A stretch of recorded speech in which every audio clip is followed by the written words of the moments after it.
Hello guys, ഇന്ന് നമ്മൾ ഉണ്ടാക്കാൻ പോകുന്നത് നൂൽപുട്ടാണ്. അപ്പം നമുക്ക് ആവശ്യത്തിന് നൂൽപുട്ട് പൊടി ഇട്ട് കൊടുക്കുക. ഞങ്ങളുടെ വീട്ടിലാകെ 2 പേരേ ഉള്ളൂ, അതിനാൽ ഞങ്ങൾ കുറച്ചാണ് എടുക്കുന്നുള്ളൂ. നിങ്ങൾക്ക് വേണമെങ്കിൽ ഏത് ബ്രാൻഡിൻ്റെ ഉപയോഗിക്കാം. അതിനാവശ്യത്തിന് ഉപ്പിട്ട് കൊടുക്കുക. അതിന് കഴിഞ്ഞാൽ നല്ല ചൂടുള്ള വെള്ളം ഒഴിച്ചിട്ട് ഇളക്കുക, നന്നായി ഇളക്കുക. ആവശ്യത്തിനും വെള്ളം ഒഴിച്ചിട്ട് കട്ടയാവുന്നത് വരെ ഇളക്കുക. നല്ലതായിട്ട് ഇളക്കുമ്പോൾ കട്ട അങ്ങനെ വരും. അത് ഇങ്ങനെ വെള്ളം ഒഴിച്ച് കട്ടയാക്കുക. നല്ല കട്ടയാവണം. എന്നിട്ട് അതിനെ നന്നായി ഇളക്കുമ്പോൾ പൊടിയായിട്ട് കട്ടയാകും. എന്നിട്ടും വെള്ളം ഇങ്ങനെ ഒഴിച്ച് ഇളക്കിക്കൊണ്ടിരിക്കുക.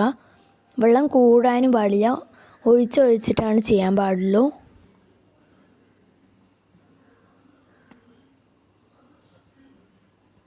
അതിന് ശേഷം നമുക്കൊരു ഉണ്ടയാക്കാൻ പറ്റും. നമ്മളെല്ലാം കൂടി കുഴച്ച് നമുക്കൊരു ഉണ്ടയാക്കണം. അപ്പം ഞങ്ങൾ ഉണ്ടയാക്കിയിട്ടുണ്ട്.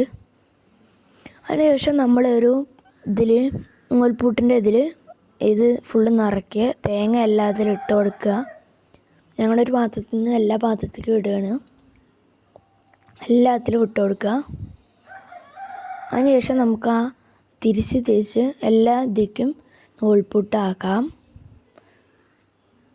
പുറത്തൊന്നും പോവാതെ നമുക്കാക്കാം. നിങ്ങൾക്ക് എത്ര നൂൽപുട്ട് വേണം അപ്പോൾ അത്രയും ഇലകൾ എടുത്ത് അതിൻ്റെ മുകളിൽ തേങ്ങയിട്ട് ഇങ്ങനെ ചെയ്യാം. അതിനുശേഷം നമ്മൾ ഒരു നൂൽപുട്ടിൻ്റെ പാത്രം ചൂടാക്കി അതിൻ്റെ ഉള്ളിൽ വയ്ക്കുക.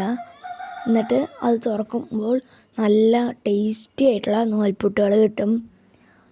കണ്ടോ ഗൈസ്, നല്ല പോണം വെന്തിട്ടുമുണ്ട്. നല്ല ടേസ്റ്റി ആയിട്ടുള്ള നൂൽപുട്ടാണ്. തേങ്ങയൊക്കെ നന്നായി ടേസ്റ്റ് ആയിട്ട്. ഇനി ഞങ്ങൾ ഉണ്ടാക്കാൻ പോകുന്നത് തേങ്ങാപ്പാലാണ്. അപ്പം തേങ്ങാപ്പാലിൽ പറഞ്ഞാൽ തേങ്ങ ഇങ്ങനെ ചൂടാക്കിയിട്ട് വെച്ചാൽ മതി. നമ്മുടെ ഇത് റെഡിയായി വന്നിട്ടുണ്ട് ഗായ്സ്.